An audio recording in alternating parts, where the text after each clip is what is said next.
Morning mga kuwit.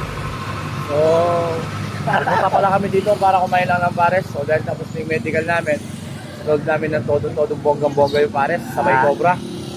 So, yan, nakita namin dito na marami palang mga iba't ibang uri ng ayop. Nandito yung kalapati ni Gosum. So, yan, isa rin pala sa mga daily yan. Kaya kami nandito. Tinignan namin yung kalapati ng barkada namin.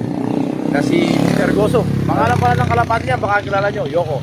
Baka makita nyo daw. Malapunta natin. Punta natin. Yan, titingnan po natin dito yung kalapati ni parang Gosum na si Yoko. Yan. Nandito po tayo ngayon sa may Pangpang, Angeles City sa tabi ng Water District. Yan. Marami po tayo dito mabibili ng mga hayop. Yan, may kalapate, bibe, manok at saka baboy. Yan. Gusto nyo bumili dito lang kayong pumunta. Salamat!